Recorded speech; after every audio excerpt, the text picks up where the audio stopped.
साल 1193 नालंदा विश्वविद्यालय चारों ओर मौत का मंजर था। नालंदा पूरी तरह आग से दहक रही थी। इन सब के पीछे था एक हैवान, बख्तियार खिलजी। आखिर वो ये सब करा क्यों रहा था? ना ही नालंदा विश्वविद्यालय कोई धन संग्रहालय था, ना ही किसी राजा का गढ़। तो आखिर इतने भयानक नरसंहार के पीछे का वजह क्या था? बख्तियार खिलजी ने नालंदा विश्वविद्यालय में रह रहे हजारों लोगों का नरसंहार करा दिया।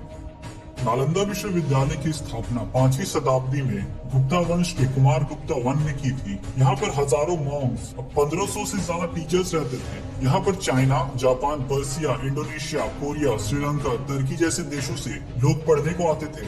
आज जहाँ एक छोटी सी डिग्री लेने में लाखों रुपए का खर्च आता है, वही उस समय नालंदा विश्वविद्यालय में पढ़ाई करने का कोई भी पैसा नहीं लिया जाता था। और जितना भी खर्चा विश्वविद्यालय में होता था, वो सारा गुप्त वंश के द्वारा दिया जाता था। यहाँ पर medical, psychology, astrology, mathematics, Buddhism और भी कई सारे सब्जेक्ट्स पढ़ाए जाते थे। यहाँ पर विश्व के बड़े बड़े विद्वान जैसे धर्मपाल, हर्षवर्धन, वासुबंधु, नागार्जुन ने यहीं से शिक्षा प्राप्त की थी। एक समय यहाँ के हेडमास्टर आर्यभट्ट भी रह चुके हैं। लेकिन इस्लामिक स्कॉलर्स इस विश्वविद्यालय को देखना भी पसंद नहीं करते थे, क्योंकि उन लोगों को लगता था कि इनके पास मुस्लिम स्कॉलर्स से ज्यादा ज्ञान नहीं है।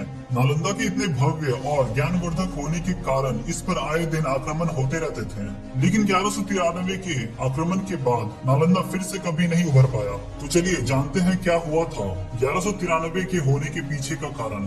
कहा जाता है कि बख्तियार खिलजी एक बार बहुत बीमार पड़ गया था। बहुत से उपचार और हकीमों के इलाज के बाद भी वो ठीक नहीं हो रहा था। तो उसके दरबार में किसी ने कहा कि नालंदा विश्वविद्यालय के प्रिंसिपल राहुल श्री भद्रा इनका इलाज आराम से कर सकते हैं। लेकिन बख्तियार खिलजी किसी भी गैर मुसलमान से अपना इलाज नहीं करवाना चाहता था। उसकी जिद के कारण उसकी हालात और भी ज्यादा बिगड़ने लगी। आखिर में कोई रास्ता न होने के कारण राहुल श्री भद्रा को इलाज के लिए बुलाया गया। बख्तियार खिलजी ने राहुल श्री भद्रा के सामने ये शर्त रखी कि मैं तुम्हारी दी हुई कोई दवाई नहीं खाऊंगा। इसके पीछे की उसकी मंशा राहुल श्री भद्रा और हिंदुइज्म को नीचा दिखाना था।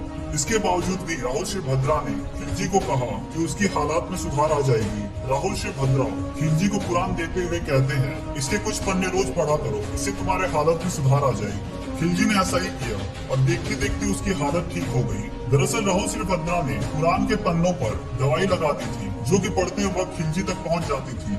जब खिलजी को इस बात का पता चला तो उसके मन में जलन की भावना उत्पन्न हो गई। उसने कहा कि इन काफिरों के पास मुस्लिम हकीमों से ज्यादा ज्ञान कैसे है, मैं उस ज्ञान के भंडार को ही मिटा दूंगा। बस इतनी सी बात पर बख्तियार खिलजी निकल पड़ा नालंदा को हमेशा हमेशा के लिए मिटाने के लिए। वहाँ पहुँचते ही वहाँ पर रह रहे हजारों मॉन्क्स, टीचर और लोगों को मौत के घाट उतार देता है। वो और उसके सैनिक निहत्थे लोगों पर भेड़ियों की तरह टूट पड़ते हैं और कुछ को तो वो जिंदा ही जला देते हैं।